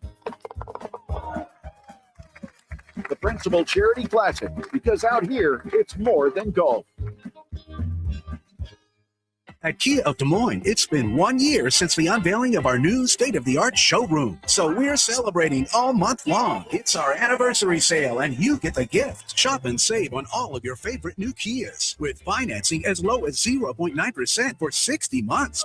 Don't miss the anniversary sale going on now at Kia of Des Moines. Shop KiaDM.com. With approved credit for well-qualified buyers. Valid on new 2026 Kia Sportage models. $1,705 per thousand finance month. Must finance through KMF. Expires 6/1/26. Hey guys, it's us, the Jonas Brothers. I'm Joe. I'm Kevin. And I'm Nick. And guess what? We created our own podcast called Hey Jonas. We invented a podcast? Well, we didn't invent it. We just contributed to it. First people to do podcasts. We get to ask other people questions because we're sick and tired of being asked questions. Well, sick and tired is a strong way to put it, but you know, Tired and sick. tired and sick. Listen to Hey Jonas on America's #1 podcast network, iHeart. Follow Hey Jonas and start listening on the free iHeartRadio app today. The world's largest sports book in Las Vegas is available right at your fingertips in Iowa. Trent Condon here for Circa Sports. The Circa Sports Iowa app is sports betting the way it should be. Bet anywhere in Iowa and experience high betting limits, tight money line splits, and exceptional customer service. Download your new bookie today. Visit circasports.com and start betting like a pro from anywhere in Iowa. If you or someone you know may have a problem with gambling, call 1-800-BETS-OFF. Happy birthday to you. What gets you out of bed in the morning? Has you staying up late? What are you excited about? What drives you? It can all be gone in an instant. So buckle up, slow down, drive sober, pay attention. Don't lose what drives you. Brought to you by the Iowa Department of Transportation. Of 2026, it's your year. Celebrate the music that fueled late night crams, hallway hangs, and every unforgettable moment with iHeartRadio's Ultimate Class of 2026 playlist. The soundtrack to your senior year and beyond.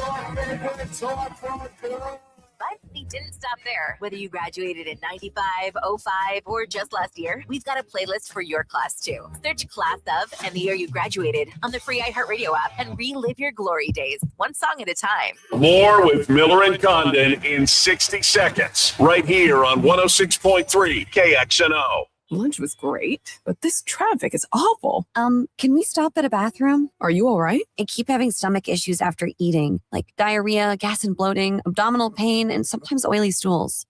Sound familiar? Those stomach issues may actually be a pancreas issue called exocrine pancreatic insufficiency, or EPI. Creon pancrelipase may help manage EPI. Creon is a prescription medicine used to treat people who can't digest food normally because their pancreas doesn't make enough enzymes. Creon may increase your chance of fibrosing colonopathy, a rare bowel disorder. Tell your doctor if you have a history of intestinal blockage or scarring or thickening of your bowel wall. If you are allergic to pork, or if you have gout, kidney problems, or worsening of painful swollen joints. Call your doctor if you have any unusual or severe gastrointestinal symptoms or allergic reactions. Take Creon as directed by your doctor and always with food. Do not chew capsules as this may cause mouth irritation. Other side effects may include blood sugar changes, gas, dizziness, sore throat, and cough. These are not all the side effects of Creon. Call 800-633-9110 or visit creoninfo.com to learn more. That's CREONinfo.com. I'm asking my doctor about EPI and if Creon could help. After a rough Iowa winter, your roof took a beating. Don't wait for leaks. Get your free inspection and estimate from Wolf Roofing. We'll make sure your home is ready for spring and beyond. Buy them online, wolfroofing.net. Wolf Roofing, strong roofs, done right. Condon on 106.3 KXNO and the Iowa Sports Radio Network.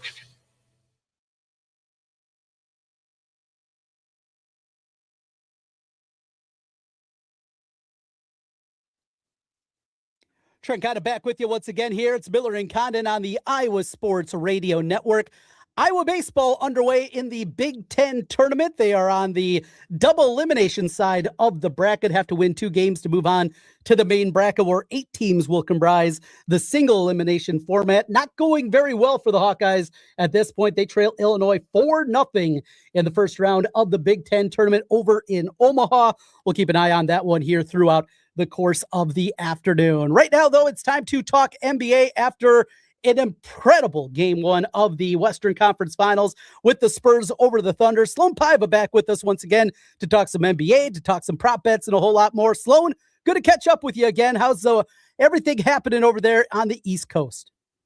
Hey, Trent, everything's great. Oh, man, that was just an insanely entertaining game and so exciting. I had old man basketball in my local rec league, and then we immediately went to the closest social club and watched the game. And we did not expect to be out so late, but, it's a good excuse. The double overtime thriller that I think is kind of an instant classic, probably one of the best games that I've seen in maybe the 21st century as far as postseason thrillers go. It was really awesome, and talk about cinema. It was beautiful basketball. The pull-up three from 30 feet by Wemby as he was doing it. No. Yes, as it drops in. Just absolutely incredible performance out of him. And on top of it, I think it was a smart shot because he got a 2-for-1 out of it. Now, it didn't matter as it went to overtime after that at the end of regulation, but just so heads up, 22 years old, this young core. And Sloan, I'm an old man, as people watching me know, with my shoulder injury that I'm dealing with right now with my arm over my head. But it is something that I believe in, the steps that are necessary in the NBA. That is what the Bulls went through, what the Pistons went through in the late 80s before they broke through, getting past the Celtics. There are certain steps. Some teams have surpassed it, moved by. I mean, just look at the Pacers a year ago and kind of jumping through that. But there are certain steps that you need to take. And after watching last night, coupled with what we saw during the regular season and just how impactful Wemby is, not with the 41 and 24, but on the defensive end and how out of sorts at times this Thunder team said, I went from feeling the Spurs had no shot of winning this series in one game has completely changed my opinion. Yeah. I mean, there's a lot of people that have been smash betting the Spurs, and I thought maybe people were getting a little bit ahead of themselves. And then you see a game like last night when Wemby is just neutralizing players like Isaiah Hartenstein that have otherwise been serviceable in the NBA. People like Chet Holmgren, an all-star, is looking like he can't come down with rebounds in the most crucial moments because Wemby is just gobbling everything near him up. And, his ability to, like you said, hit a 30-footer, but also dominate down low, make the right pass, make the right decisions with the clock. I mean, he is an alien. It's the most appropriate nickname, and we've seen in a while because he's just so unbelievably talented, so huge, 8-foot wingspan, and so smart. So it's almost unfair. And then to have Steph Castle and a bunch of other smart players, Dylan Harper, like a lot of great players in this nucleus that we didn't expect to materialize as quick as it has, but it's just a beauty to watch. And you see the emergence of Dylan Harper and the questions after his 1 year at Rutgers. This guy, they had 2 lottery picks on the team and they can't even make the NCAA tournament. Is he a team guy? Those kind of things. His emergence has been absolutely incredible. You have to have a little luck, and the ping pong balls went their way to get Wembanyama. The way that it went in the draft, it felt like a down draft. I love Castle more than anybody in that draft. That's certainly proving out. And of course, Harper now on top of it. You got to have some luck. You have to have some bounces go your way. But you talk about a young core. We thought it was going to be maybe the Thunder after last year for the next 8-10 years in the Western Conference. Suddenly the Spurs say, maybe we're only going to have 2 teams in the Western Conference for the next decade. Yeah, really. And just for the Spurs to be able to steal home court in OKC, which is one of the toughest places in sports to play as a road team. And, they just owned the paint 52-38. They hit 27 of 29 free throws. I mean, they're beating the Thunder at their own game, right? The Thunder slow things down. They forced the Spurs to commit 21 turnovers, but it doesn't matter because the Spurs are out rebounding OKC 61-40, and they're owning the paint and they're getting to the free throw line and hitting almost all of their free throws, 93% from the line. I mean, that's like what you expect to see from SGA and the Thunder. So yeah, beating them at their own game, and just Mitch Johnson, he changed up the plan multiple times. It was like a kind of a coach's battle. Mark Dagnall's a heck of a coach, but I think Mitch Johnson outcoached him. Except for that overtime, the Spurs almost lost in the first overtime, but they, with Wemby, they were able to come back, and then they just dominated the second OT. Want to jump now to the East tonight, and one of the things that was talked about leading into last night's game, the Russ Is it going to be there for OKC? On top of it, obviously inserting Jalen Williams back in there, what kind of impact that was going to be. The rest versus rust factor here. The Cavs coming off of Game 7. The Knicks have been waiting. They were just playing at such a high level, were the Knicks. And now the Cavs are playing at a high level after obviously what they did in Game 6 and 7 to get here. What theory do you subscribe to? I know it's dependent on a lot of different factors here, but I just think the Knicks were playing at such a high level. It's so hard to keep that going, keep that momentum, and replicate what they did in the domination, really the first 2 rounds of the playoffs. Yeah, a lot of time off for them. So, it's the age-old rest versus rust debate. But when the rest versus rust debate is out there, I usually try to target the under. I mean, 75% of over-under bettors on tonight's game are betting the over. I am a contrarian by trade. I usually go against the grain and against the popular bets. So I'm going under 217.5 tonight. I think it's going to be a little bit of a rock fight. Both these teams have played pretty good defense in the playoffs. The Cavs held Detroit to 107.4 points per game in the conference semis, and New York held the Sixers to 102 points per game, although the Sixers looked like a shell of what we saw in the first round. They were kind of down and out in that entire sweep there. But yeah, I'm still going with the under. I do think the Knicks are going to win the game, but I'm not too confident to bet them minus 7.5. I think maybe I'll bet them to win the half and the game. I've seen some markets where you can get that at like minus 135, minus 140. I've seen some series props where you can get the Knicks to win game 1 and the series for like minus 150, which feels like some juice, but it also feels like a pretty winnable prop. I just don't see the Cavs being able to come out of a 7-game slugfest with Detroit and beat New York, with New York just cruising with as much chemistry as it's had in the past couple of games.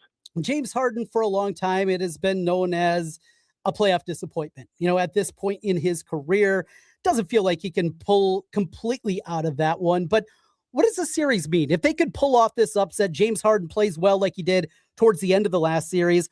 What does it mean for his reputation and just our memories of James Harden if he can, though not be the main cog on the team, be a big cog on the team along with Mitchell, what he can do with his just overall thought process of the way people think of James Harden if he can help this team get to the finals, even if it is in a losing effort? Yeah, I think it would be a big saving grace for his legacy. I mean, besides Stockton and Malone, who had the best excuse in the history of sports because they kept going against Michael Jordan in the finals, nobody else has as many playoff appearance losses. James Harden is in the top 3 with those 2 others. So he really needs to get a win and get into the finals. So this would be huge for his legacy. And, the fact that it was a midseason trade and he got traded for a very, very good player in Darius Garland. But yeah, it would be huge for him. But yeah, like you said, he hasn't been that consistent. Donovan Mitchell isn't that consistent either. That's why it's tough to trust these Cavs. I mean, can they completely rely on Evan Mobley and Jared Allen? They're going to have good games, and they're going to make things tough on Karl Anthony Towns, who always seems to get into foul trouble. But I don't really trust James Harden to put together 4 or 5 really good games, which he's probably going to have to do for Cleveland to advance. No doubt about it. I want to go back to the teams that were eliminated the previous round and just get your thoughts and perspective. I want to start with Minnesota, the Timberwolves, because, well, we have the G League affiliate here with the Iowa Wolves and plenty of Timberwolves fans in the audience, myself included. Back-to-back Western Conference Finals. It ends around earlier this year, yet it took 20 years to get that kind of success out of this organization. They are at a level that we've never seen sustained in Minnesota. Yet it feels like maybe some tweaks. They had injuries, obviously, that happened that derailed things against the Spurs, and they still won 2 games in that series, and we know how good the San Antonio squad is. A retooling of the offseason, what does it look like for Minnesota, and what can they do in this offseason? I think they give Anthony Edwards a little bit of help on the perimeter, scoring wise. I think their defense is pretty strong. Of course, we don't know for sure if Rudy Gobert is going to be in the picture long term. It's going to be a tough contract to ship out if they do trade him. So that'll be tough. But I just think Anthony Edwards needs a little bit of help. And obviously Ant wasn't fully healthy in this last series. I give him tremendous props for even coming out as early as he did. But you've got some pretty good pieces there in Minnesota, and they've done really well with midseason acquisitions, free agent acquisitions that were, somewhat on the cheap. I think Naz Reid is absolutely incredible. I think he should be a starter personally, but I'm not a huge Julius Randle fan, and I don't know how much longer you're going to have like veterans like Mike Conley around. So, you're going to need to retool, and you're going to need to put some pieces around Anthony Edwards because he is a genuine superstar in this league, and he needs a little bit of help. They need to hit a few more shots. They need a little bit more aggressiveness down low and a little bit more consistency from their second and third scorers because, every real contender has a second and third scorer and multiple go-to guys. If you're blitzing the top guy, the opposing defense is blitzing your top guy and you don't have a second guy to go to. I mean, Jaden McDaniels was pretty good this postseason, but can he be that guy every single game? Well, that remains to be seen. Of course, the Lakers offseason is going to be dominated by LeBron, what his choice is going to be and how that plays out. If LeBron moves on, though, what does this team look like? What kind of flexibility do they have financially, and how much help can they get for Luka? Oh, man. I mean, if LeBron moves on, it's tough to see the Lakers not making a serious run at Giannis. And whatever they can do to get Giannis into town, that would be absolutely huge for LA. So, Los Angeles always seems like the power player in these big markets for free agents and for big trade targets. So I think they would definitely make a run at Giannis, but it all depends on LeBron and, how early the decision is made with him and what happens there. It's going to be really fascinating to watch. I think it's going to be a very exciting summer. The NBA season, it never really ends, right? We're talking about it 12 months a year at this point. So, it should be exciting to see where will LeBron go and what happens with Tinseltown next, because there's going to be something. They're going to dominate the headlines some way or another. And the NBA offseason for me is more compelling than the regular season. I don't think it's particularly close, but that's another conversation for another day. Sloan Paiva joining us here as we take a look around the NBA and get ready for game one tonight with the Knicks and the Cavaliers. Two more that lost in the previous round. The Pistons, number one seed, obviously falling short of a conference finals.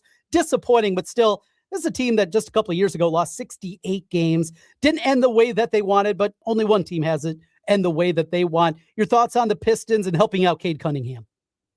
Yeah, I mean, I think Cade Cunningham is one of the stars of this league, and he's got some real good talent around him, but it's kind of like Anthony Edwards. He needs a second consistent scorer. We saw Tobias Harris just getting completely neutralized in the last couple of games. And, when he was scoring 20-plus points, they were doing awesome.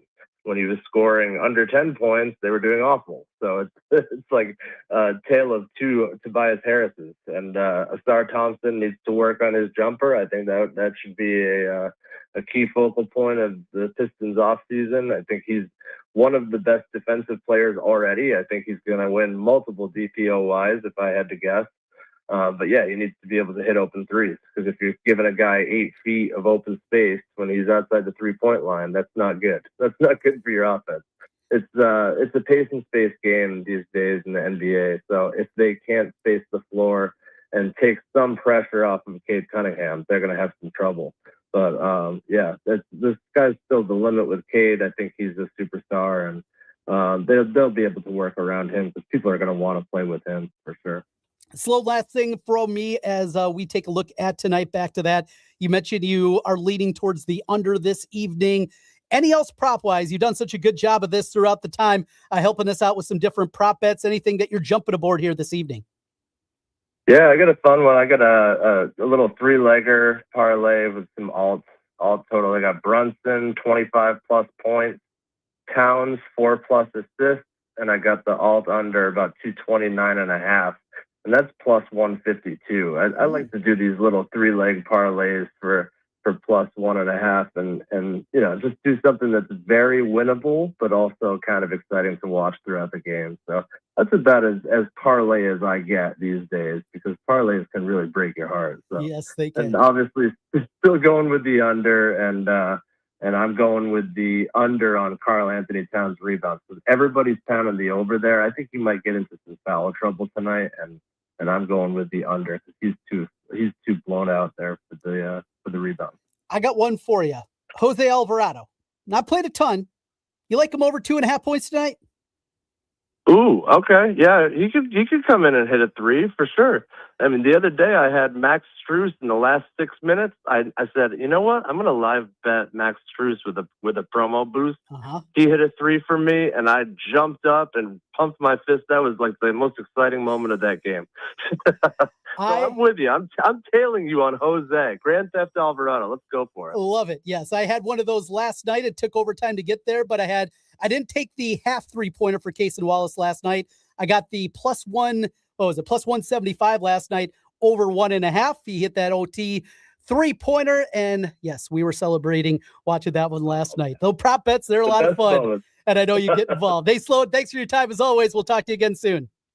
Always a pleasure. Thank you. See ya. Sloan Paiva joining us from Athlon as we take a look around the NBA playoffs. And that conversation brought to you by Unjuiced.bet. Right now, you can join and look at these prop bets, including the one that I just mentioned. One of the top prop picks of the day in the NBA is Alvarado over 2.5 points. That's going to be part of my picks. You can find all the information Unjuiced.bet. It's where you can go. It's where Lucas and I have been working now the last couple of weeks, getting into the prop market a little bit deeper and doing it smarter.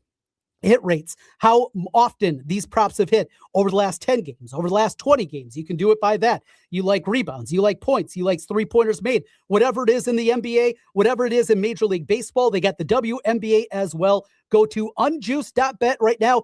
You can get a week free when you sign up, and you can use the promo code KXNO. That will get you 30% off a subscription. Unjuiced.bet, a locally owned company from the state of Iowa, helping you bet better. Coming back on the other side, my picks of the day presented by Circus Sports. Stay right there as we continue with more in a moment. Quick question. Want to go to Vegas with KXNO? We're giving away the Circa Silver Anniversary Experience. Flights, Circa Hotel, food money, stadium swim, sportsbook VIP access, and nights out with the KXNO crew.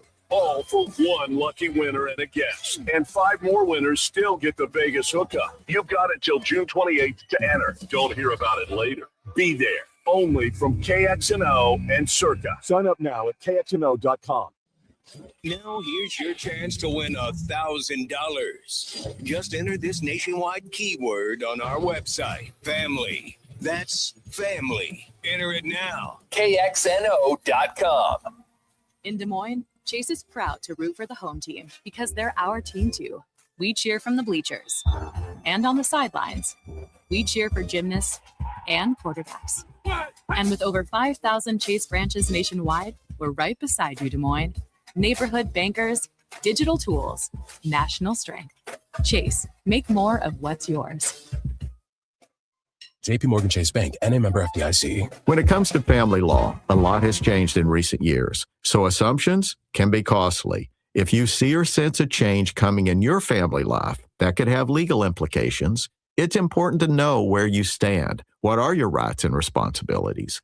Getting good legal advice early is never a bad idea. I'm Joe Cordell of Cordell & Cordell. If you or anyone you know is facing a family law issue, start with a consultation. Visit CordellCordell.com. That red talkback mic on the free iHeart app, it's more powerful than it looks. One tap can get you in the conversation. You guys, are you serious? Enter to win something amazing. That $1,000 or just a request. What up? Try it now. Just open the free iHeart Radio app. Your mower needs a tune-up, but hauling it across town, that's not ideal. Clive Power Equipment's new mobile service program takes care of that. Our technicians come right to your driveway with everything they need to get your equipment running like new. Mowers, snow blowers, handheld equipment, all major brands, flat rate pricing, and great customer service you would expect from Clive Power. Book online anytime at ClivePowerEquipment.com or call 515-279-2296. Clive Power Equipment. We come to you. Twisted Tea Hard IT just got harder with Twisted Tea Extreme. Twisted Tea Extreme is made with real brewed tea. Goes down smooth and an 8% gig of alcohol. Dial up the fun with Twisted Tea Extreme. Keep it twisted. Twisted Tea Brewing Company, Cincinnati, Ohio. Please drink responsibly. We want you to come with us. Yep, Mrs. C and I are going to the birthplace of Western civilization, the place where democracy started, where philosophy started, literature, art, and architecture, Greece. We're going to Athens, to Mykonos, to Santorini, September the 5th through the 15th. Walk through history with me and Mrs. C in Athens, the ancient heart of Greece, with a guided visit to the legendary Acropolis. Then we can all escape to Mykonos, where we will have a wonderful tour through the charming Mykonos town. And that's where we're rolling up our sleeves and doing a Greek cooking class. I can't wait. Next, we get to go to Santorini. It's one of the most breathtaking islands in the Aegean. This is Greece at its finest. Culture, cuisine, unforgettable beauty. Space is limited, so call my friends at Ally Travel today. 515-270-7070. That's 515-270-7070. All you have to do is pack your bags. As your dealer for life, the Carl Auto Group has been taking care of small companies and fleet owners the same way for over 45 years, with a handshake and a promise. Our business elite professionals are here for you as we begin 2026. See how we can help upgrade your fleet and save on a new Chevrolet, GMC, or Ram fleet vehicle. Or learn how our fleet management program can help business owners increase vehicle uptime, reduce cost per mile, or lower operating expenses.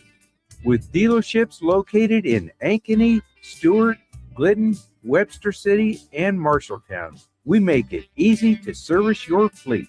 We invite you to visit carlauto.com to view our complete work truck and fleet inventory. Your dealer for life. It's the Carl way. You're listening to Miller and Condon.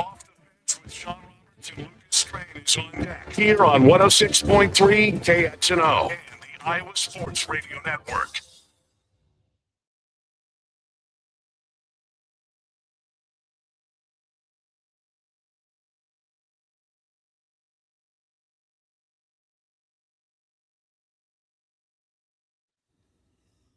Wrapping things up here with you on a Tuesday. Miller and Condon on the Iowa Sports Radio Network. Trent Condon battling through some kind of shoulder injury and impingement. I don't know what in God's name's happening with me, but thank you for hanging with me here today as we have hit a wide range of topics. A lot of college football. If you missed the conversation earlier about Jamie Pollard's comments about the SEC and the Big Ten potentially breaking off, had that for you. We were joined by Nick Marovets from Locked On Cyclones. Talked a lot as well with Matt Postins from Heartland College Sports. But right now, it is time for my picks of the day. They're brought to you each and every day by our friends at Circa Sports. Don't forget, you can sign up for our trip giveaway to Circa. Go to KXNO.com and hang out with us in Vegas coming up later this summer. Should be a great time at Circa, as it always is. And hey, set that schedule already.